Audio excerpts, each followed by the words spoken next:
Hello. Yes, we are live now.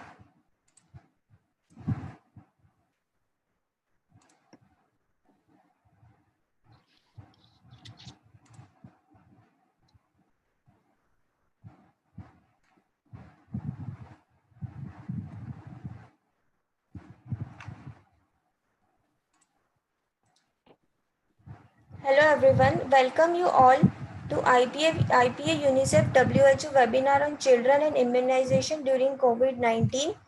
I welcome you all. I am Amruta Vadnekar, working with IPA India office. Our today's moderator is Dr. Daugi Mohammed and Dr. Folket.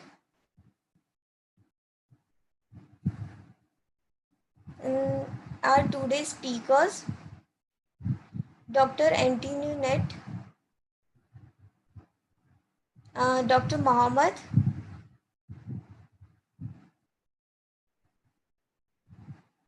Dr. Osman Nadia,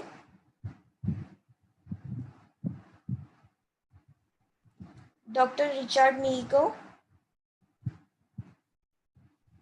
Now our upcoming webinar will be on adolescent and mental health, which will be in English on 29th June. Our webinar speakers will be Dr. Suzanne Sawyer, Dr. Anshu Banerjee, Dr. Colin Kraft, Dr. Tarun Dua, Dr. Omnia, Dr. Jonna Lai. Our upcoming webinars on July on newborn and perinatal care and reopening schools issue for child health. Please subscribe our YouTube channel International Pediatric Association to watch live streaming and more exciting webinars in future. Follow us for more updates on Twitter, Facebook and Instagram. Thank you. Now I would request Dr. Naveen Thakkar, Executive Director of IPA, to start the webinar with opening remarks. Thank you, Amrita. So I'm Dr. Naveen Thakkar, Executive Director of IPA, and I welcome you all on behalf of Dr. Errol Eldon and Standing Committee of International Pediatric Association. This is in a series of webinars which has been organized in collaboration with UNICEF and WHO. And I thank Dr. Jonathan Klein and Dr. Julfi Bhutta, and from UNICEF, Dr. Gagan Gupta and Dr. Stefan Peterson, and from WHO, Dr. Anshu Banerjee and Dr. William Ware for this collaboration and making this happen. So today our topic is immunization, COVID pandemic and immunization. It's a very important topic for all pediatricians. You know the immunization services have been very badly affected by COVID pandemic, and we fear that there may be there is already outbreaks of vaccine preventable diseases across the world, and definitely we don't want another epidemic at the cost of one epidemic. And that is why we had this English webinar, and then we had a Spanish webinar, and like Francophone countries are very much in our constituency, we have French as one of our official language, and we in this webinar you will get all the answers what we need to do as a pediatrician and what parents to do to safeguard their children from the vaccine preventable diseases. And thanks to everyone, thanks to all everyone who contributed to this, particularly Dr. Joseph Haddad, Folket and Osman, who are in our standing committee. And I hand over to our standing committee member and moderator of this webinar, Dr. Doggy. Over to you, Dr. Doggy.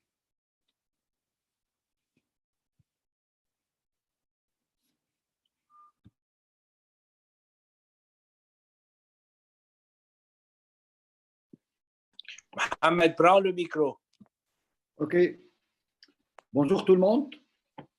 C'est avec plaisir que je vous accueille et vous souhaite la bienvenue parmi nous pour ce webinaire qui est organisé par l'International Pediatric Association.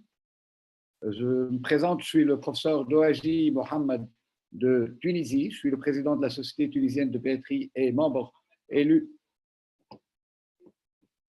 C'est bon. Et donc, président de la Société tunisienne de pédiatrie et membre du standing comité de l'IPA. Nous allons aujourd'hui avoir un webinaire en français qui va traiter surtout de la vaccination. Mais avant cela, je voudrais tout d'abord rendre hommage à l'équipe du comité exécutif de l'IPA et essentiellement aux personnes qui sont les plus actives dans ce comité exécutif, essentiellement notre président, professeur Errol Alden, notre directeur exécutif, sans qui rien ne peut se faire, donc Navin Shaker, and aussi Jay Belkhammer, and notre ami professeur Klein. Nous allons aujourd'hui avoir avec nous différents intervenants. Je modérerai en parallèle ce webinaire avec mon ami Folke Madeleine, qui est président de la Société ivoirienne de pédiatrie. Mais nous aurons aussi du Sénégal le professeur Ousmane Daï, qui est le président de la Société sénégalaise de pédiatrie. Nous allons avoir aussi le professeur Mohamed Boussakalaoui, qui est le doyen de la faculté de Marrakech, président de SOMIPEF et membre aussi très actif dans la Société marocaine de pédiatrie. Et nous avons essentiellement aussi deux intervenants de poids qui vont représenter et que nous remercions énormément, remercions donc l'UNICEF pour la présence de Dr Eleonore Antoinette Ba-Ngou, j'espère que je prononce bien le nom de famille, qui représentera l'UNICEF, et aussi le docteur Richard Mihigo, qui représentera à partir, je pense, de Nairobi, je pense, ou je me trompe, qui représentera l'organisation de Brazzaville. Brazzaville, Congo-Brazzaville, et donc c'est plutôt Eleonore qui est de Nairobi. Donc, vous avez là un très beau panel d'intervenants qui vont successivement nous parler essentiellement, on a surtout arrivé sur le côté vaccination. Vous savez que le Covid-19, maintenant, ça fait quelques mois que nous le subissons à des degrés différents en fonction des pays. L'Afrique a été touchée, les pays francophones aussi. Le pays le plus touché en pourcentage par rapport à la population est un pays francophone, c'est la Belgique, qui a un pourcentage des plus élevés. La France, qui est aussi un pays francophone, a été beaucoup touché, plus que pratiquement 30 000 morts. Et nous avons aussi tous les pays du Maghreb et de l'Afrique subsaharienne francophone qui ont été touchés. Pour notre part, le Maghreb n'a pas été à l'abri, même si c'est à degré différent. L'Algérie a payé un peu le plus, puisque le nombre de cas et de décès au Maghreb et surtout en Algérie. Le Maroc, il y a encore des cas. La Tunisie a pu s'en sortir un peu et on est sorti un peu du confinement. Et nous avons que quelques cas importés, mais on doit rester vigilant. Et à partir de là, la question qui se pose, comment faire face à cette pathologie, surtout dans le futur? Faut-il confiner, déconfiner? Qu'en est-il de la vaccination habituelle des enfants? Et on sait que l'OMS, dans ce cadre-là, recommande de continuer de faire très attention pour ne pas avoir d'autres épidémies, parce qu'on sait très bien qu'il y a des conséquences sur les enfants importantes. Vous savez que l'IPA, en plus de la santé de l'enfant, œuvre aussi pour les droits de l'enfant, et on sait très bien que les conséquences sur l'enfant ne vont pas être uniquement de problèmes de santé, mais problèmes d'éducation. Et il y aura un autre webinaire de l'IPA qui sera consacré à ce problème. Et donc, on va pendant 1h30 revoir un peu tous ces aspects-là. Je terminerai par encore une fois remercier toutes les personnes de l'IPA et aussi mon ami Joseph Haddad du Liban, qui est aussi notre représentant dans le comité exécutif en tant que membre parlant le français et l'anglais. Et remercier donc tous les membres et passer la parole dans un premier temps donc à professeur Madeleine Folquet qui va elle-même introduire les différents speakers et j'interviendrai au fur et à mesure avec elle. Je conclurai à la fin. Donc, mon amie Madeleine, à toi la parole pour la suite. Merci, professeur Douadi. C'est vraiment un plaisir pour nous de nous retrouver encore une fois grâce à l'Association internationale de pédiatrie, à l'OMS et à l'UNICEF pour ce webinaire sur la vaccination et dans le contexte du COVID-19. Je vais sans plus tarder passer la parole au premier orateur. D'abord, souligner que je ne suis pas la présidente de la Société ivoirienne de pédiatrie, mais plutôt la présidente des sociétés de pédiatrie africaines. Et dans le cadre de la Société ivoirienne, je suis la vice-présidente. Donc, je vais introduire notre premier orateur. En fait, il s'agit de deux orateurs, si j'ai bien compris, l'OMS et l'UNICEF. Et d'abord, Dr Éléonore Antoinette Bangouz, qui est pédiatre. Elle a un master en contrôle des maladies infectieuses tropicales. Elle est actuellement coordinatrice régionale de la vaccination au bureau régional de l'UNICEF pour l'Afrique de l'Est et pour l'Afrique du Sud. Avec elle, on aura le docteur Richard Mihigo, qui lui est titulaire d'une maîtrise de santé publique obtenue à l'Université de Boston et il est actuellement coordonnateur de la vaccination et du développement des vaccins au bureau régional de l'OMS pour l'Afrique à Brazzaville. Vous avez 15 minutes pour votre conférence. Nous vous écoutons. Merci. Merci beaucoup, Madame la Présidente. Merci. C'est un plaisir pour l'OMS et l'UNICEF de vous rejoindre sur ce panel et de participer à ce débat. Effectivement, c'est une présentation conjointe OMS-UNICEF. Vous savez, nous sommes des grands partenaires pour la vaccination et encore plus pendant ce Covid.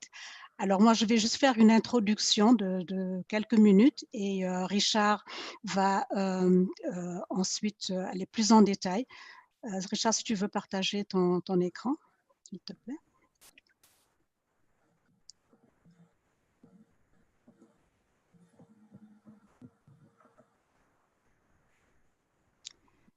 Voilà, la première diapo, peut-être que... Donc, je disais que je vais peut-être, juste en quelques minutes, donner une vue d'ensemble d'où est-ce qu'on en est dans les services de vaccination en ce moment et comment la pandémie de Covid nous a trouvés. Et Richard va ensuite continuer pour d'abord dire quelles sont les directives globales de l'OMS pour continuer la vaccination dans ce contexte. Bien sûr, c'est provisoire parce que au fur et à mesure que nous avançons, on s'adapte. Cette pandémie est vraiment quelque chose qui nous montre qu'on doit apprendre tous les jours. Il va aussi donner un peu plus de détails sur comment le partenariat travaille de manière coordonnée et pour suivre l'impact de cette pandémie sur les services de vaccination. Donc, il y a quelques enquêtes rapides, Pulse Survey, qui ont été faites, pour lesquelles qui donnent quand même une idée de l'impact de cette pandémie sur les services de vaccination et en particulier l'impact que ça a eu en matière d'approvisionnement en vaccins. Et ensuite, il va partager avec nous les autres directives en dehors de la continuité des services de santé et quelques prochaines étapes et aussi le message de l'OMS et de l'UNICEF aux pédiatres. La diapo, s'il te plaît. Donc, sur cette diapo, je voudrais d'abord peut-être vous pointer vous diriger vers la courbe en noir qui montre l'évolution de la couverture vaccinale depuis près de 40 ans. Où est-ce que nous en sommes? Enfin, en 2018, on pouvait dire qu'il y avait 86% de couverture. C'est-à-dire que 9 enfants sur 10 ont été atteints par les services de vaccination en 2018. C'est excellent, mais ce n'est pas satisfaisant parce que la couverture, donc en ces 10 dernières années, entre 2010 et 2018, n'a progressé que de 5%. Et depuis lors, elle est pratiquement restée stagnante. Entre 2015, 2018, 2019, la couverture n'a pas progressé. Mais du moment aussi que la population aussi croît, cela veut dire qu'il y a de plus en plus d'enfants qui ne sont pas vaccinés. Et nous en sommes à presque 20 millions d'enfants qui n'ont pas été vaccinés ou qui ont reçu les vaccins de manière incomplète. Donc, nous n'avons pas de résultats vraiment dont on peut être satisfait. Beaucoup a été fait, c'est certain, mais 9 enfants sur 10, ce n'est pas l'objectif. L'objectif, et qui est encore repris dans les différents cadres globaux de mise en œuvre des services de vaccination, tels que le plus récent, l'agenda 2030, c'est que la vaccination doit être disponible pour tous et partout d'ici 2030. Donc, il y a vraiment un défi à relever pour que ces 20 millions presque d'enfants qui restent vulnérables aux maladies, qui sont évitables par la vaccination, reçoivent leur vaccin. Donc, sur la diapo suivante, un peu plus de détails sur ces chiffres que je viens de dire. Donc, en 2018, en matière de chiffres, c'est 86%, ça représente 116 millions d'enfants qui ont reçu toutes les vaccinations recommandées. Et c'est un grand progrès parce que il y a 20 ans, en 2000, nous en étions à 90 millions seulement. C'est quand même une augmentation de près de 30%. Mais encore une fois, cela stagne depuis ces dernières années. Et si on désagrège un peu ces données, parmi ces 19 millions d'enfants qui n'ont pas été complètement vaccinés, il y a 13 millions qui n'ont même pas reçu la première dose, c'est-à-dire qui n'ont absolument rien reçu comme vaccin. Et ces enfants-là sont encore plus vulnérables parce que ce sont certainement ces mêmes enfants qui n'ont pas accès aux autres services de santé. Certainement pas par les services de nutrition, les services d'hygiène, santé, suivi de la croissance et toutes ces choses qui préoccupent vraiment les pédiatres. Donc, il y a quand même un bon nombre d'enfants qui ont ce qu'on appelle 0 dose. Et certains, à peu près 6 millions, ont été partiellement vaccinés, mais ils n'ont pas complété les 3 autres doses lors de leur première année.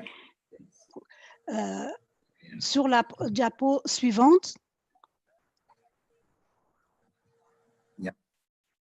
sur la diapo suivante, donc il y a vraiment lieu de se demander où sont ces enfants, pourquoi ils ne sont pas vaccinés et pourquoi ils n'ont pas, ces 19 millions d'enfants, pourquoi ils n'ont pas accès aux autres services de santé.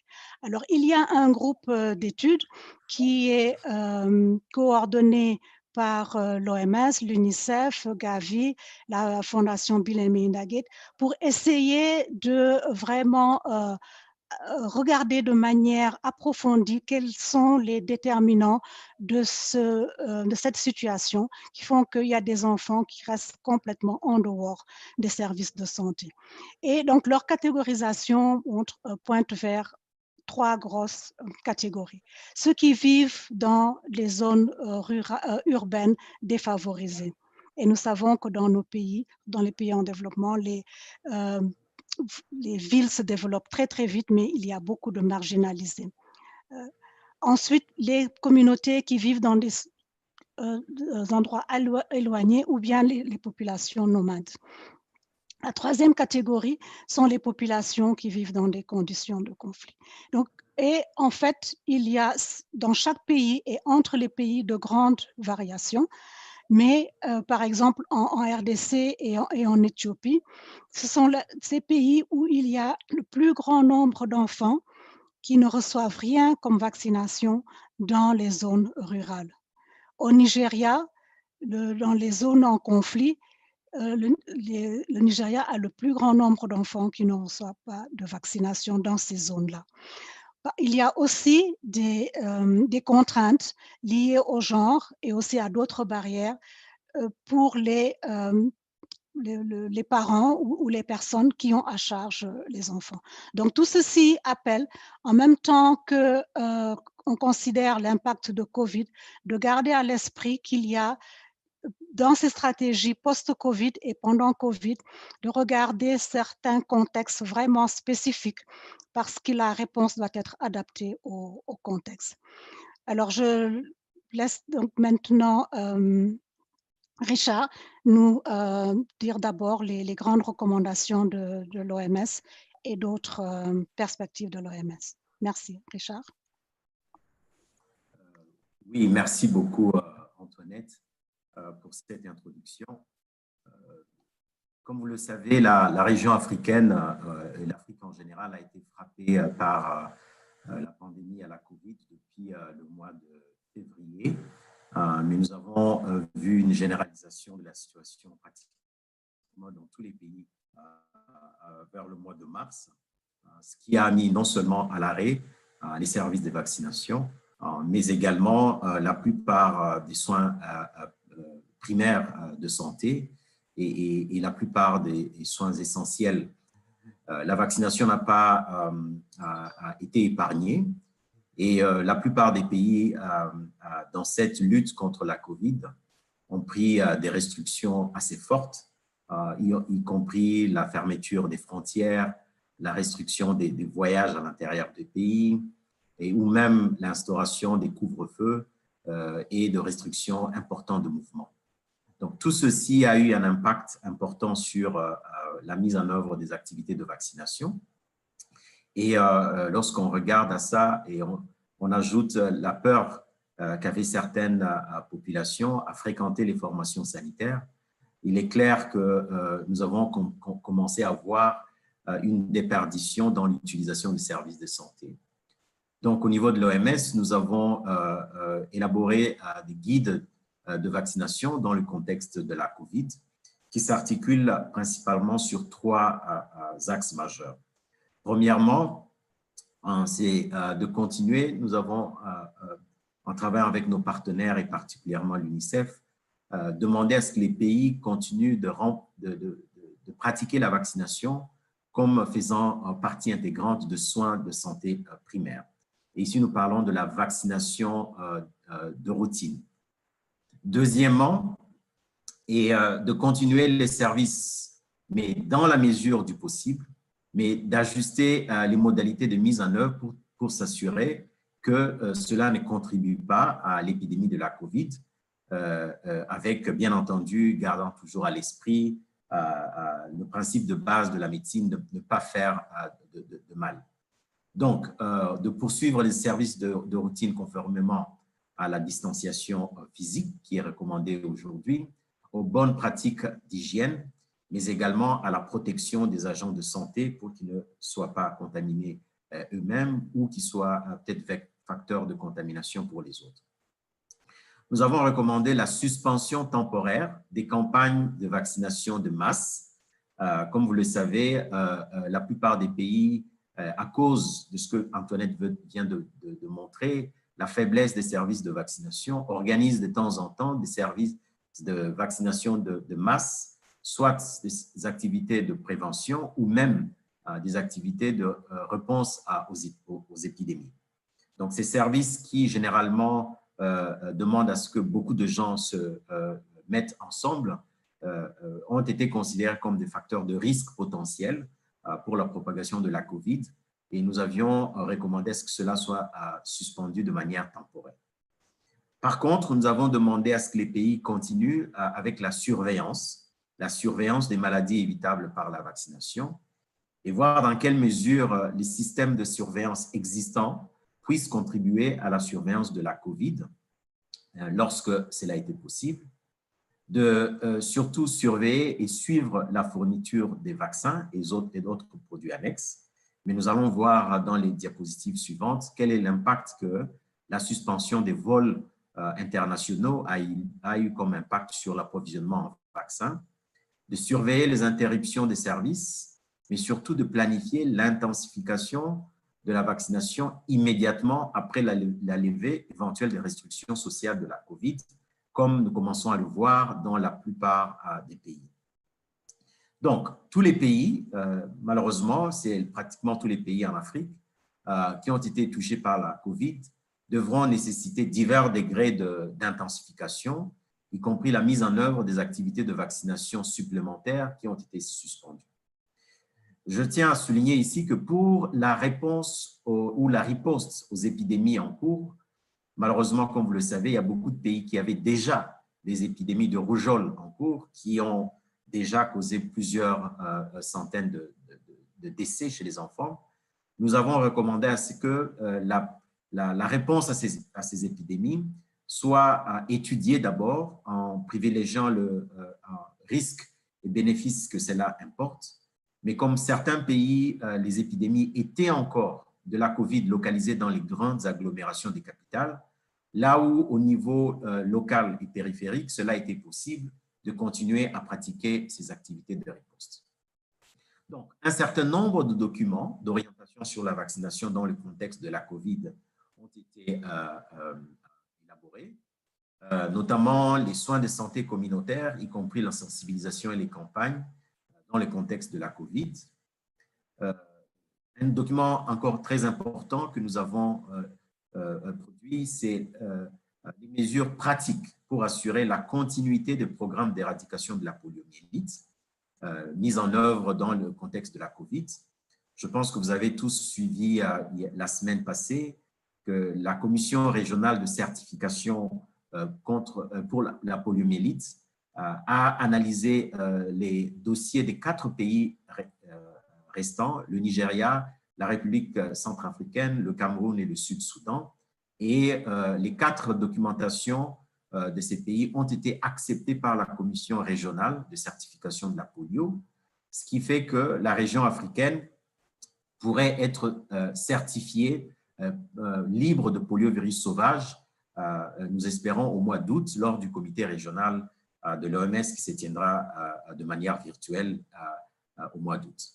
Mais également, il y a eu d'autres documents importants qui ont été édictés pour aider les pays à mettre en œuvre. Je voudrais également parler de la coordination qui a été mise en place au niveau des partenaires de la vaccination au niveau global.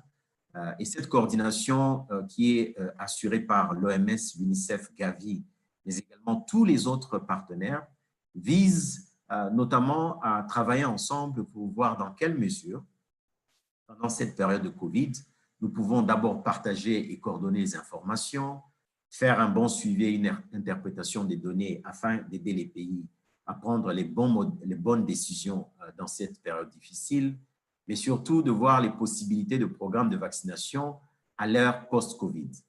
Nous pensons qu'après la période de COVID, les choses vont certainement être différentes et c'est probablement le moment de commencer à réfléchir comment la planification de la vaccination dans la période post-COVID devra se faire. Et enfin, nous sommes en train de travailler tous ensemble sur la préparation d'un vaccin éventuel contre la COVID qui devrait être bientôt, j'espère, certifié, mais également lancé dans la plupart des pays. Bien entendu, c'est encore quelque chose qui n'est pas à court terme, mais à moyen terme. Mais il était important que nous commencions à anticiper certains de ces facteurs.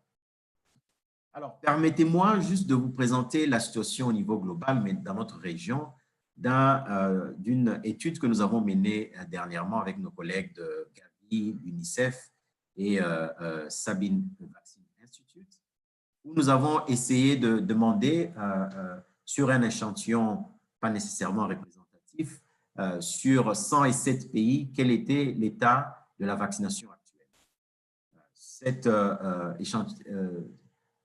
enquête a recueilli 800 personnes, dont 35% des francophones. 107 pays ont été contactés. Et parmi les pays dans la région africaine, nous avons 36 pays et environ pratiquement le 2 tiers des personnes qui ont répondu à cette enquête venant de la région africaine. Alors, quels sont les résultats? Nous avons d'abord voulu savoir comment se passait la vaccination de routine pendant cette période de la COVID. Comme vous pouvez le constater sur cette carte, la plupart des pays, et là vous pouvez le voir avec la couleur un peu orange, ont rapporté que les services de vaccination de routine ont été fortement perturbés à cause de la COVID. Très peu de pays en vert ont mentionné que les activités de vaccination continuaient comme d'habitude, et nous avons un certain nombre de pays qui ont carrément dit que la vaccination avait été complètement suspendue. Lorsqu'on regarde en ce qui concerne la rougeole et surtout la surveillance, qui est une maladie, comme vous le savez, assez meurtrière, nous avons également vu que la surveillance de la rougeole a été pratiquement suivi les mêmes tendances, fortement perturbée dans la majorité des pays, maintenue dans très peu de pays, les pays en vert.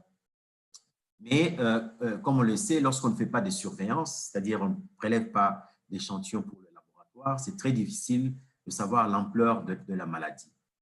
Nous avons fait de même pour essayer de voir en termes de campagne de vaccination qui étaient planifiées, que ce soit pour la rougeole, des campagnes combinées pour la rougeole et la rubéole, la méningite, la fièvre jaune, la polio, le vaccin conjugué contre la typhoïde.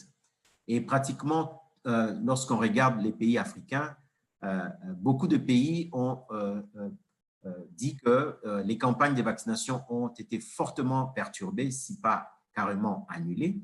Et c'est le cas dans 60 pays, ce qui fait que environ 173 millions d'enfants qui devraient être protégés principalement contre la rougeole, mais également la rougeole et la rubéole, ne l'ont pas été, et que nous risquons réellement de voir des épidémies de rougeole dans les semaines ou les mois à venir.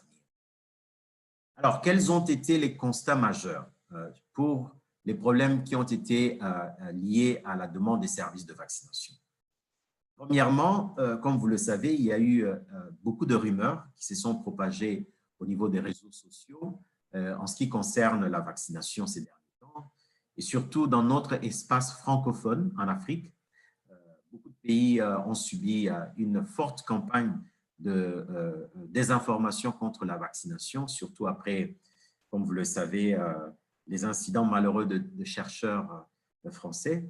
Cela a causé beaucoup de tort sur la confiance, mais ce qui a été récolté dans cette étude, c'est qu'on a vu un manque d'informations sur la continuité des services de vaccination. La plupart des parents pensaient que la vaccination était interrompue. Il y avait des fortes craintes, mais surtout des préoccupations, comme je viens de le dire, qui étaient liées à la désinformation, aux rumeurs, mais malheureusement aux éventuels complots contre les populations africaines en rapport avec un éventuel vaccin contre la COVID. Des craintes liées à la COVID elle-même pour ne pas se faire contaminer au niveau des formations sanitaires. Mais également, on a constaté un certain manque de motivation du personnel, des craintes liées à la réponse, mais également au confinement.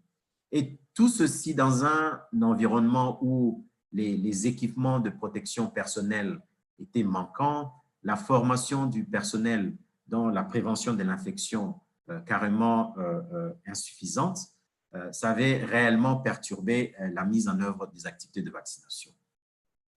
L'UNICEF a estimé que environ 70 à 80% des expéditions de vaccins ont été fortement perturbées au mois de mars. Mais cette tendance a été également aggravée, comme vous pouvez le voir sur ce tableau. Lorsqu'on regarde les vaccins qui sont livrés par l'UNICEF au niveau des pays, en fonction des semaines de 2020, entre la 11e et la 12e semaine, vous voyez qu'il y a une forte réduction de la distribution des vaccins au niveau de l'UNICEF, ce qui a fait craindre réellement de rupture de stock des vaccins au niveau des pays. Alors, comme on l'a dit au début, il y a un certain nombre de publications récentes qui ont été faites pour aider les pays à faire face à cette situation. Ici, je montre deux documents assez importants qui ont été publiés conjointement avec l'UNICEF, la Fédération internationale de la Croix-Rouge, sur les soins de santé au niveau communautaire pendant la période de COVID, mais également la mise en œuvre des opérations de soins de santé dans la période de COVID. Tous ces documents, nous avons essayé de mettre les liens où vous pouvez retrouver ces documents. Nous estimons que c'est des documents assez importants qui vont aider les pédiatres, mais également les agents de santé au niveau du pays à mettre en œuvre la vaccination de manière sereine. Alors, je voulais terminer par juste vous présenter une initiative importante qui a été lancée au niveau global, non seulement par l'OMS, mais également par beaucoup de partenaires, y compris Gavi, BMGF, CEPI, mais également nous travaillons énormément avec nos collègues de l'UNICEF. C'est ce que nous appelons l'accélérateur d'accès aux outils COVID, qui comprend trois work streams, trois champs de travail. Le premier qui est sur les vaccins, le deuxième sur les traitements et le troisième sur les diagnostics. Je vais juste m'appesantir sur le premier pilier qui consiste au vaccin, pour lequel nous travaillons en étroite collaboration avec CEPI, Gavi, OMS, mais également UNICEF dans tout ce qui est approvisionnement, avec trois piliers importants de travail. D'abord, faciliter le processus de développement et la fabrication d'un vaccin éventuel contre la COVID. Deuxièmement, travailler sur les politiques, mais surtout comment est-ce que les vaccins éventuels, et je voudrais parler des vaccins et non d'un seul vaccin, des vaccins contre la COVID, pourraient éventuellement être utilisés, mais également distribués au niveau des pays. Et enfin, comment est-ce que l'approvisionnement de vaccins éventuels pourrait se faire à large échelle. Donc, c'est tout un travail qui est actuellement en train d'être fait en anticipation à la découverte d'un vaccin potentiel. Et nous voulons effectivement que les pays soient préparés à l'avance si un vaccin venait à être mis sur le marché. Alors, pour ce qui concerne les projets actuels qui développent des vaccins contre la COVID, nous en avons des centaines à travers le monde aujourd'hui, avec environ une dizaine des candidats vaccins qui ont déjà progressé au niveau de stade 1 et 2 des essais cliniques. Mais ce qu'il faut noter, c'est que la plupart de ces essais cliniques se passent généralement dans les pays du Nord ou en Amérique et en Asie. Nous avons très peu d'essais cliniques qui se passent en Afrique. À notre connaissance, nous avons pour le moment seulement un seul essai qui se fait en Afrique du Sud avec le groupe de vaccins de l'Université d'Oxford. Nous avons des contacts assez avancés en discussion avec le Kenya, mais également la République démocratique du Congo et certains autres pays pour éventuellement avoir des essais vaccinaux dans ce pays. Mais de manière générale, les choses avancent assez rapidement dans ce domaine-là. Et je pense qu'au niveau de la région africaine, les scientifiques, et à partir de demain, nous aurons une conférence régionale qui sera co-organisée par l'Union africaine et le Centre de contrôle des maladies pour l'Afrique, l'Africa CDC, qui va discuter de la politique au niveau régional pour l'accès équitable des vaccins contre la COVID au niveau de la région africaine.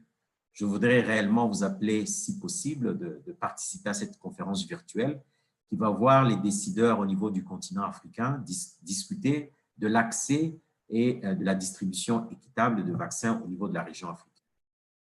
Alors, pour terminer, quelles sont les prochaines étapes que nous envisageons? Premièrement, nous comptons continuer de suivre l'impact secondaire, malheureusement, que la COVID continue à avoir sur les différents programmes de vaccination dans notre région. Travailler avec les pays pour qu'ils puissent ajuster leur stratégie et s'adapter à cette nouvelle donne. Deuxièmement, aider les pays à mettre en œuvre des orientations, mais également guider les adaptations au cas par cas, en cas de besoin. Et ici, c'est surtout pour répondre aux éventuelles épidémies des maladies évitables par la vaccination. Nous avons des bonnes pratiques qu'on a vues dans certains pays, la République démocratique du Congo, des progrès assez limités en République centrafricaine, où on a pu conduire des campagnes de riposte contre la vaccination pendant cette période. Troisièmement, d'identifier les bonnes, mais surtout également les mauvaises pratiques actuellement sur le terrain afin d'en partager avec les autres pays et surtout de voir dans quelle mesure on peut éviter que cela se généralise.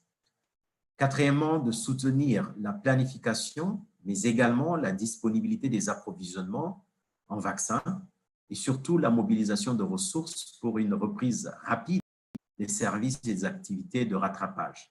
Nous avons des cohortes importantes d'enfants qui ont été ratés les 6 derniers mois.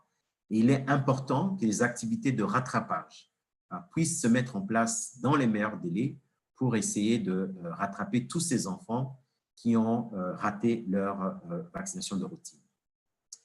Et enfin, poursuivre les discussions pour voir dans quelle mesure nous pouvons repenser la vaccination dans la période après Covid. Comment est-ce que nous pouvons travailler sur une meilleure intégration de la vaccination dans les soins de santé publique? Nous avons vu pendant cette période de Covid qu'il était important de maximiser le temps que les parents amènent leurs enfants au niveau de formation sanitaire, soit pour voir le pédiatre, mais également voir dans quelle mesure on peut utiliser ces opportunités-là pour non seulement vacciner les enfants, mais également faire toute une autre série d'examens ou de soins au niveau des enfants. Comment est-ce que l'intégration de la distanciation physique, nous allons la mettre en œuvre dans les mois à venir dans la prestation des services? De ce côté, nous avons pas mal de bonnes expériences que nous voyons dans les pays où les pays s'adaptent pour la programmation des séances de vaccination, l'espacement des rendez-vous au niveau des formations sanitaires.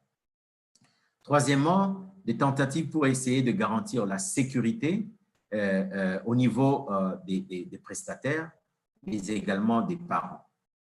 Et enfin, l'accélérateur pour le contrôle des outils pour la COVID, c'est quelque chose sur lequel nous travaillons énormément pour être sûr que lorsque les vaccins contre la COVID seront disponibles, nous puissions être prêts, que les pays puissent être préparés et que les prestataires puissent être prêts à éventuellement non seulement mettre en œuvre cette vaccination, mais surtout travailler avec les communautés pour éviter ce que nous avons vu comme résistance au niveau de la vaccination. Et nous pensons réellement que les pédiatres que vous êtes ont un rôle important à jouer dans cette défense de la vaccination, parce que comme nous le savons, la vaccination est l'un des services qui le plus coût-efficacité que nous puissions avoir en matière de santé publique. Je vous remercie.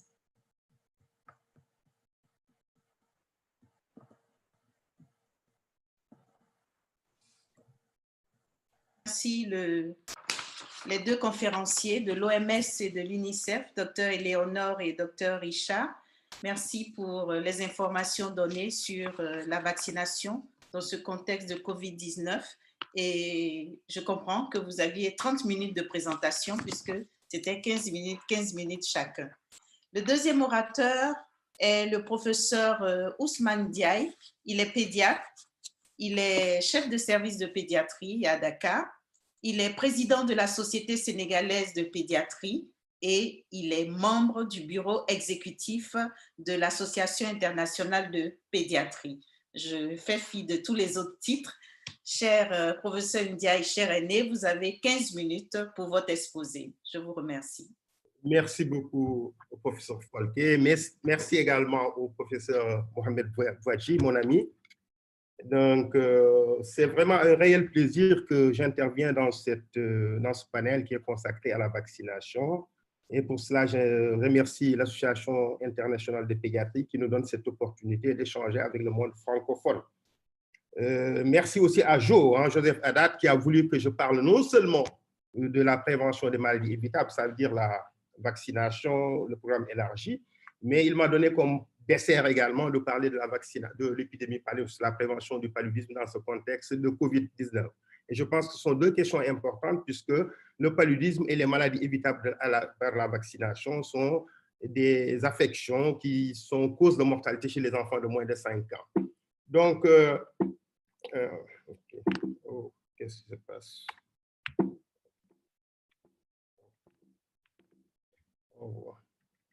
Voilà. Donc, je vais vous proposer ce plan. Je vais parler d'abord de l'impact de la pandémie, après une introduction sur la vaccination et les maladies évitables par la vaccination. Et enfin, je parlerai de l'impact de la pandémie à COVID-19 sur la prise en charge du paludisme, avant de conclure. Ce qu'il faut aussi admettre, c'est que la mortalité néonatale a fortement baissé dans les pays du monde. Donc, depuis son niveau de 1990, qui est pris comme niveau de référence, et en 2015, pratiquement plus de la moitié des décès a été évité dans tous les pays, y compris le continent africain. Mais il faudrait dire que la baisse de la mortalité en Afrique a été beaucoup plus lente que dans les autres pays. Et cette baisse globale de la mortalité dans tous les pays du monde, nous la devons à la prise en charge des maladies qui sont cause de mortalité chez les enfants de moins de 5 ans. Il s'agit des affections néonatales, mais également les maladies évitables les maladies infectieuses évitables par la vaccination, que ce soit les méningites, la pneumonie, la rougeole, les diarrhées, etc. Mais aussi le paludisme, qui est une très grande cause de mortalité chez les enfants de moins de 5 ans et qui reste encore très préoccupant. Et les acquis qui ont été engrangés doivent être conservés pour pouvoir prétendre atteindre les objectifs de développement durable en 2030. Et comme cible, nous devons réduire la mortalité des enfants de moins de 5 ans à dessous de 25 pour 1000 naissances en 2030. Mais malheureusement, avec cette pandémie du COVID-19, il y a une progression très importante, très rapide et très explosive. Tous les efforts qui ont été consentis pour réduire la mortalité des enfants de moins de 5 ans risquent d'être anéantis. Et ça compromet les chances d'atteindre les objectifs fixés en 2030 dans le cadre des objectifs de développement durable. Et certainement, les programmes de vaccination et de lutte contre le paludisme vont beaucoup en souffrir. En ce qui concerne l'impact de la pandémie COVID-19 sur la prévention des maladies évitables par la vaccination, je pense que Richard l'a un peu rappelé, tous les aspects opérationnels et les composantes d'appui du programme élargi de vaccination vont être impactés. Et comme vous le voyez, tous les aspects opérationnels doivent concourir à des prestations de services de qualité. Il s'agit de l'approvisionnement en qualité de vaccins. Il a dit qu'avec la fermeture des frontières, les restrictions en fait, dans les dépenses, on risque d'avoir des problèmes d'approvisionnement. La logistique va aussi être impactée, la surveillance et la communication. Et je pense qu'on l'observe beaucoup dans nos pays actuellement. Et tous ces facteurs-là vont contribuer à anéantir tous les efforts qui ont été faits pour assurer des couvertures vaccinales honorables pour éviter certaines maladies infectieuses. Et vous voyez, on parlait de composantes d'appui, il s'agit du financement, du management, du développement des capacités. Et dans ce contexte, vous voyez que toutes les ressources pratiquement sont réorientées vers le financement de la lutte contre le COVID-19 et au détriment de certains programmes tels que le programme élargi de vaccination et les programmes de lutte contre le paludisme. Et je pense que ça va beaucoup impacter donc, nos systèmes de vaccination. Et il ne faut pas oublier que ce système de vaccination n'est pas un système isolé. C'est une composante du système de santé qui est déstabilisée par l'environnement actuel lié à l'épidémie à la COVID-19, mais également l'environnement externe, avec les changements macroéconomiques qui vont être observés, ainsi que l'augmentation de la dette extérieure. Donc, ce système de vaccination va tuer tous ces à-coups. Et ce qu'on risque d'observer, c'est de voir réapparaître les épidémies qui étaient plus ou moins maîtrisées. Et ce serait vraiment dommageable pour notre système de santé qui risque d'être saturé. Et je disais tantôt, il y a quelques jours, qu'on risque de se retrouver à lutter contre la COVID-19 et à lutter également contre certaines maladies qui étaient déjà maîtrisées. Vous voyez, avant la COVID, nous avions des foyers d'épidémie de rougeole dans nos pays et je pense qu'on n'est pas encore sorti de l'auberge. Et vous voyez, c'est ce que je disais tout à l'heure. Donc, l'impact, c'est sur l'environnement du système de santé avec un déséquilibre d'offres et de demande, sur les composantes d'appui, et ça va impacter sur les couvertures vaccinales et l'apparition d'épidémies. Et le résultat, ce sera une augmentation des décès qui va compromettre l'atteinte de nos objectifs que nous nous sommes fixés en 2030, les objectifs de développement durable, qui consistent à maintenir la mortalité des enfants de moins de 5 ans en dessous de 25 000. Et ici, c'est un travail que j'ai consulté et qui a été fait aux États-Unis. Et vous voyez, au 20 janvier, c'est la période où les premiers cas de COVID ont été diagnostiqués aux États-Unis. Et vous voyez, en mars 2013, on se retrouve avec une baisse très importante des couvertures en vaccin contre la grippe et en rougeole. C'est un risque qui est donc avéré et qui est vraiment inquiétant. Et cette baisse de couverture est beaucoup plus marquée, comme vous le voyez ici, en bas, chez les enfants de moins de 24 mois, donc qui doivent être vaccinés correctement contre la rougeole pour éviter les épidémies. Et ça, c'était aux États-Unis. Mais dans notre pays, au Sénégal, vous voyez ce qui se passe. Nous avons les différents antigènes ici, l'hépatite B à la naissance, que nous faisons donc à la naissance dans les 24 premières heures, le penta 3, le RR1, le HPV. Et vous voyez ici, en ce qui concerne la routine, nous avons une baisse extrêmement importante des couvertures vaccinales pour ces antigènes qui ont été présentés. Vous voyez, même pour le VPH, où on avait vraiment des chiffres assez honorables, on se retrouvait avec des couvertures donc, qui sont aux alentours de 9%. Et pour le RR1, 66%, je pense que c'est très inquiétant pour la situation actuelle et au risque de se retrouver avec des épidémies qui vont beaucoup plomber les activités de notre système de santé. Bon, c'est valable pour les couvertures cumulées au niveau national, vous voyez ici, et il est certain, et ça se voit dans toutes les statistiques, qu'il y a une baisse extrêmement importante des couvertures vaccinales. Et si l'épidémie perdure, cette baisse va encore perdurer si on ne prend pas des mesures pour améliorer cet état. Et je pense qu'au niveau du ministère de la Santé, au niveau de la direction de la prévention, on est en train d'y travailler pour voir comment faire pour améliorer les choses. Je pense que Richard l'a dit tout à l'heure, il y a eu une crainte dans la fréquentation des structures de santé et les gens avaient une peur vraiment extrêmement forte de cette épidémie. Chacun croit que quand il est infecté, il va mourir et ça, c'est un problème. Du côté du personnel de santé également, il y a des craintes et le personnel de santé aussi refuse plus ou moins de travailler parce qu'ils sont exposés, ils sont en première ligne et ça risque d'impacter un peu donc, sur les activités. Et ici, vous voyez, quand on compare l'année 2019 pour ces différents antigènes à l'année 2020, cette baisse est vraiment remarquable. Hein? Donc, vous voyez, si on prend l'exemple du RR1, c'était à 92% en 2019 pour la couverture en RR1 et on se retrouve à 82% ici en avril 2020.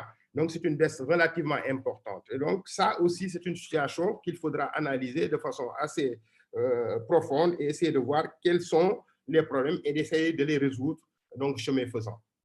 Et si je revenais sur la situation de la rougeole, je pense que récemment, tout le monde a constaté qu'il y a eu une recrudescence des cas de rougeole dans tous les pays, y compris le nôtre. Et au Sénégal, vous voyez, pratiquement 14 districts sanitaires étaient en épidémie, même avant la survenue de la COVID-19. Et à la semaine 21 de 2020, on se retrouvait avec pratiquement 153 cas qui sont positifs. Vous voyez, la survenue de la COVID-19 n'arrange pas les choses. Parce que non seulement les couvertures vont baisser, nous ne faisons plus de campagne et nous allons observer une progression des cas de rougeole. Et ce risque, c'est d'avoir des cas compliqués de rougeole à côté des cas de COVID. Bon, beaucoup plus fréquents chez les adultes, mais c'est un risque pour notre système de santé et surtout les structures de pédiatrie qui vont être débordées. Donc, nous avons suivi un peu les principes directeurs et les orientations de l'OMS. Je pense que tout le monde connaît ce document qui a été édité par l'OMS qui donnait des orientations pour la continuité donc, de la vaccination dans les conditions de sécurité. C'est important. Il faudrait que les services soient approvisionnés en moyens de prévention, que ce soit les masques FFP2, les masques chirurgicaux, les gels donc, hydroalcooliques, la mise en place de points d'eau, toutes ces mesures qui permettent d'éviter la contamination du personnel ou bien la contamination des familles qui viennent pour des prestations de santé. La surveillance épidémiologique aussi doit être maintenue parce que sans surveillance, aucune planification. Ce n'est pas possible. Donc, ce sont des orientations qui sont assez fortes Les autorités locales, les groupes consultatifs techniques nationaux doivent maintenir leur rôle de soutien à la vaccination. Il faut élaborer des plans de rattrapage, des stratégies de rattrapage des enfants si la COVID impacte négativement sur les systèmes de services de santé. Je pense que ce sont des orientations fortes qui ont été données par l'OMS que nos pays essaient d'appliquer en les adaptant à l'environnement où on est. Donc, je pense que c'est extrêmement important. Donc là, il y avait quelques orientations qui étaient données sur le renforcement de la communication et l'engagement communautaire. Parce que, en fait, toutes les stratégies de communication actuellement vont reposer sur la communauté. Puisque les patients, il faut aller les chercher dans les communautés, il faut les convaincre à fréquenter les services de vaccination pour assurer des couvertures honorables et éviter la réapparition d'épidémies. Donc, je pense que c'est extrêmement important et ça nous permet de limiter les effets de la stigmatisation et des messages anti-vaccins que nous observons de plus en plus dans nos pays, y compris le nôtre au Sénégal. Assurer un approvisionnement correct en intrants pour la vaccination, c'est un problème, puisqu'avec la fermeture des frontières, c'est un problème, un gros problème. Je pense qu'on risque d'avoir des ruptures de stock si l'épidémie perdure. Assurer la sécurité des familles et du personnel, ça on l'a déjà vu pour les moyens de prévention. Sécuriser les financements dans le cadre des plans de riposte et d'investissement post-Covid-19. Et je le disais à une réunion, je disais que si on ne fait pas attention au risque de moins investir dans les services de vaccination qui sont essentiels. Et dans les stratégies post-Covid, il est important de pérenniser les financements pour la vaccination. Et je pense que nos autorités commencent de plus en plus à nous entendre puisque nous faisons les plaidoyers tous les jours dans ce sens. Maintenant, en ce qui concerne le paludisme, c'est également un gros problème de santé publique. Nous savons que pratiquement, dans le monde, il y a pratiquement plus de 230 millions de cas de paludisme.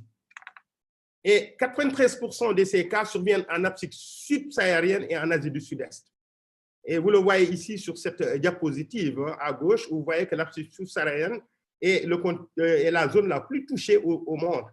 Et que les enfants de moins de 5 ans sont également les plus touchés par ce paludisme qui est une cause importante de mortalité. Et pratiquement, il y a 24 millions d'enfants qui sont touchés par le paludisme et la mortalité reste très élevée et beaucoup plus élevée, surtout dans les pays de l'Afrique subsaharienne.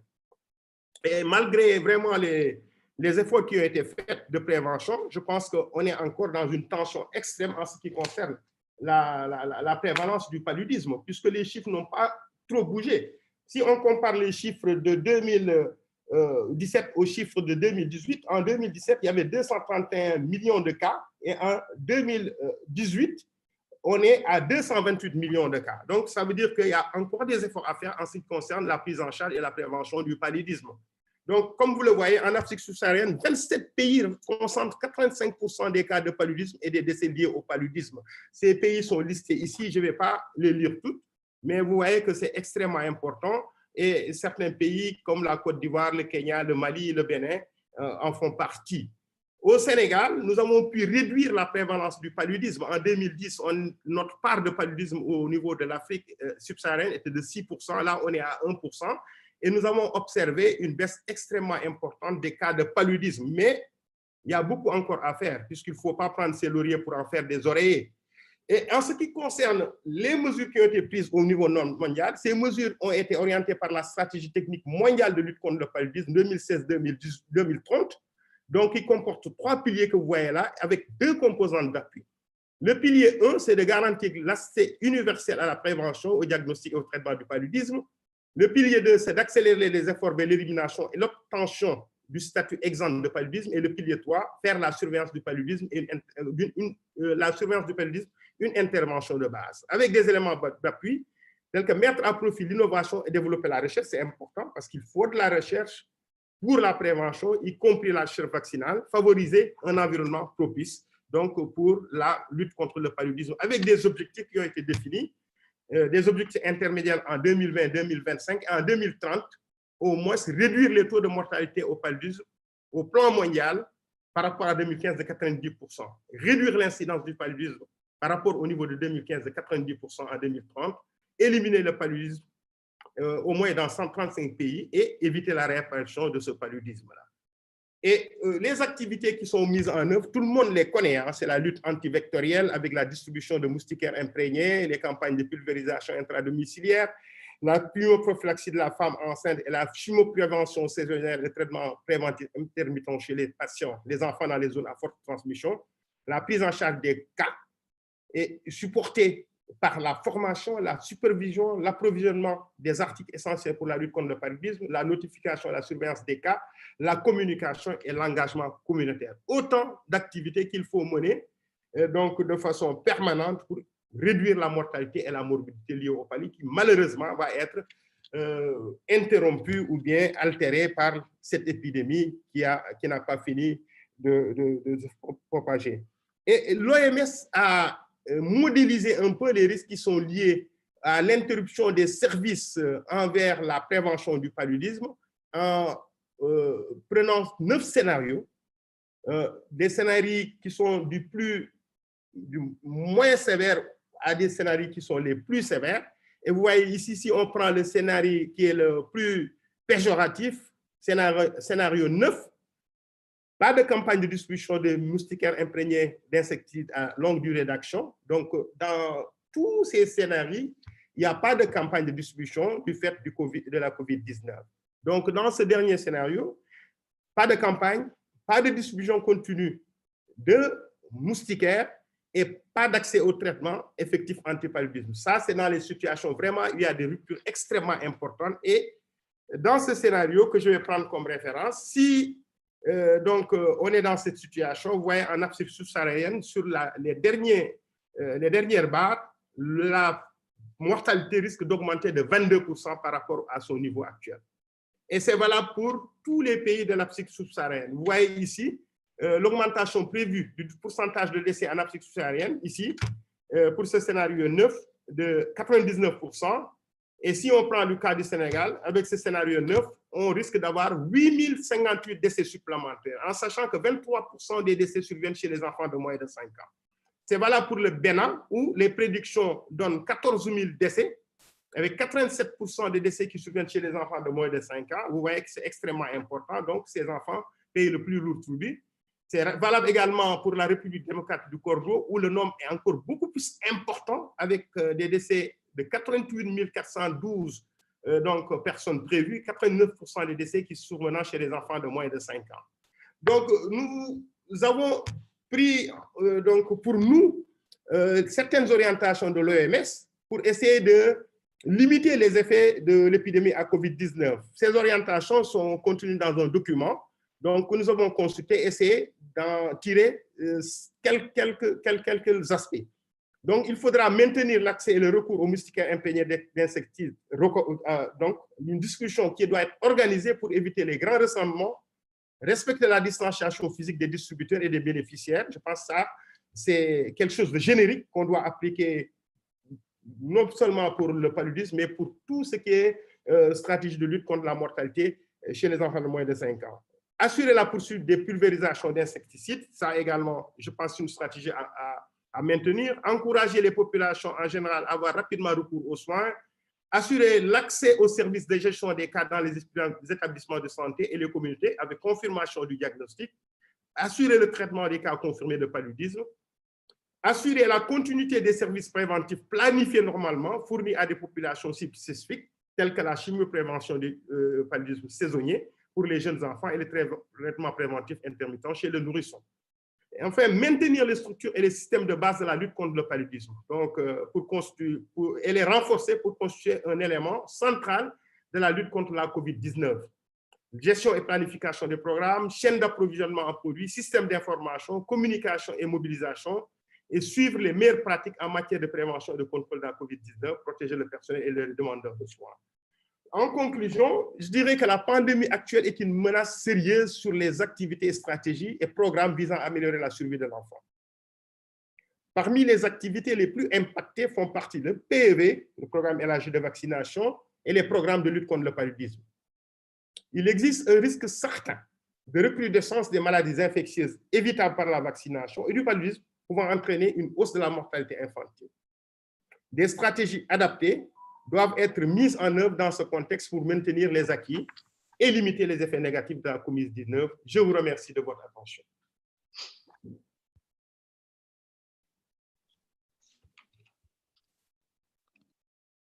Merci Ousmane. Merci professeur Ousmane Diaye pour votre présentation. Et on a vu avec les deux présentations que si l'enfant n'est pas au premier plan par rapport à la COVID-19, les effets indirects, c'est vraiment lui, il est vraiment le point de mire. Donc, il faut vraiment insister et pérenniser nos acquis, sinon on va tout droit à la catastrophe. Le troisième et dernier orateur, c'est le professeur Mohamed Bouakraoui. Il est professeur de pédiatrie et chef du département de pédiatrie au CHU Mohamed VI de Marrakech. Il est président de la Société marocaine des maladies infectieuses pédiatriques et de la vaccination et il est directeur du laboratoire de recherche sur la lutte contre les maladies infectieuses. Donc, professeur, vous avez 15 minutes pour nous parler de vaccination anti-COVID-19. Je vous remercie. Merci, Madame la Présidente. Chers collègues, chers amis, je pense que le monde fait actuellement une pandémie mondiale sans précédent. Et il peut être très difficile de prévoir la prochaine source de la pandémie. Et donc, la vaccination anti-Covid devrait être une priorité de santé publique. Le monde a besoin d'un vaccin efficace pour diminuer la morbidité, la mortalité à travers le monde, mais aussi de réduire l'impact socio-économique. Nous sommes alors, pour la recherche de vaccins efficaces, c'est devant deux grands défis. Un premier défi scientifique, un défi de sécurité, d'efficacité, mais aussi un défi de fabrication à grande échelle. Alors, pour parler des vaccins anti-Covid-19, il faut vraiment être humble devant ce petit virus qui a vraiment exercé une menace potentielle d'une grande épidémie, comme je l'ai dit tout à l'heure, sans précédent. Et donc, nous sommes obligés de bien connaître ce virus, sa physiopathologie, mais aussi, il n'y avait aucun vaccin disponible jusqu'à ce jour-là, mais bien sûr, comme ça a été bien dit par mon collègue de l'OMS, qu'il y a déjà des projets de vaccins, il y a aussi déjà des essais cliniques qui démarrent, et ce nouveau vaccin devrait avoir un seuil d'immunité, disons d'immunité de groupe, au moins à 60-70%.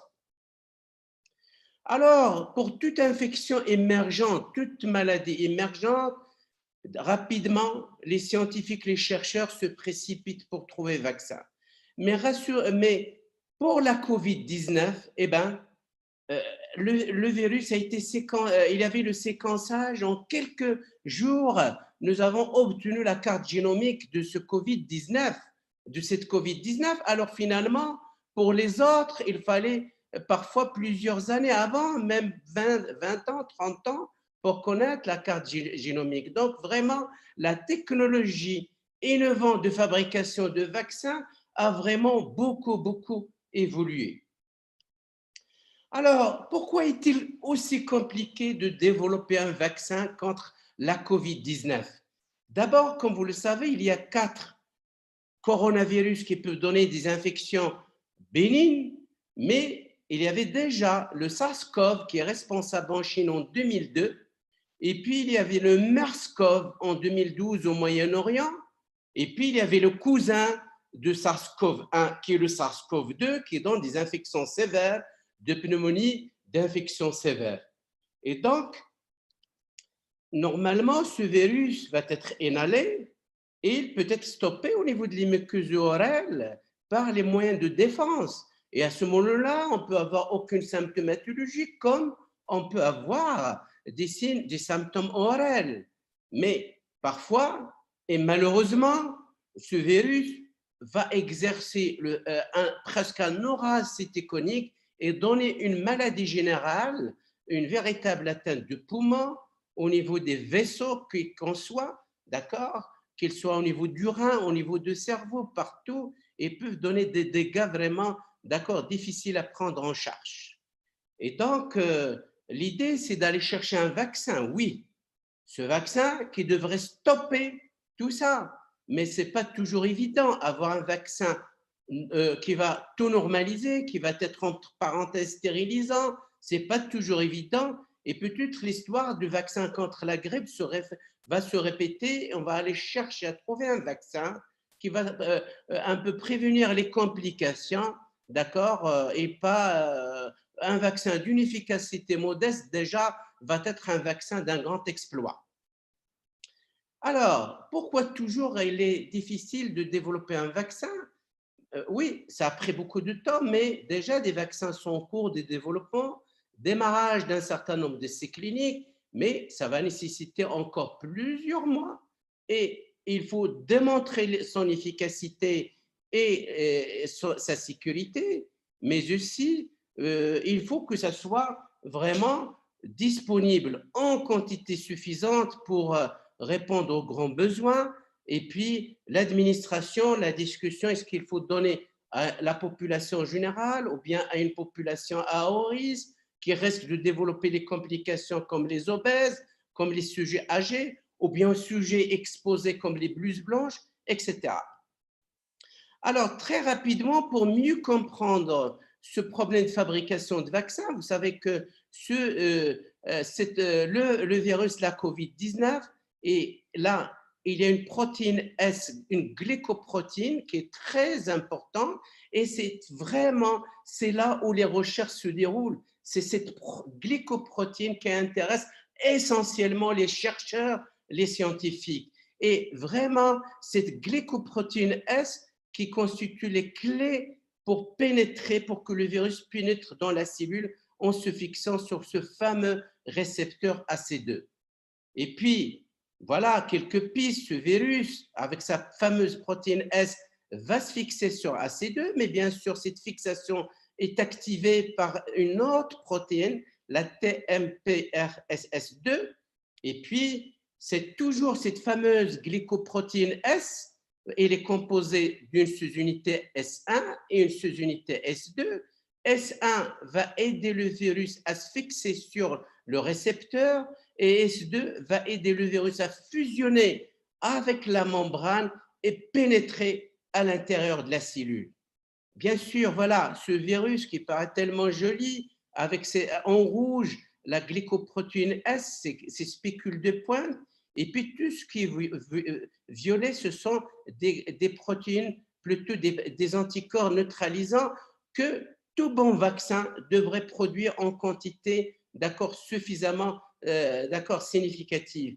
Et là, le rapport des anticorps neutralisants, non neutralisants est très important pour juger de l'efficacité d'un futur vaccin. Donc, très rapidement, nous allons suivre les étapes de la naissance d'un vaccin anti-SARS-CoV-2, la fameuse protéine S, qui va pénétrer, transportée par cette fameuse protéine. Et puis là, les différents vaccins possibles, nous allons revenir à tout ça et les différentes étapes de développement de ce vaccin. Alors, il y avait déjà le SARS-CoV-1 en 2002, il y avait le MERS-CoV en 2012 au Moyen-Orient, et puis maintenant, fin 2019, le SARS-CoV-2, qui est un cousin de SARS-CoV-1, et beaucoup de scientifiques, beaucoup de chercheurs se disent pourquoi ne pas économiser de l'argent et faire un vaccin commun. Là aussi, c'est une piste qui est très rationnelle et très économiste, pour avoir un vaccin qui pourra être aussi efficace sur le MERS-CoV, sur le SARS-CoV ou bien sur le SARS-CoV-2.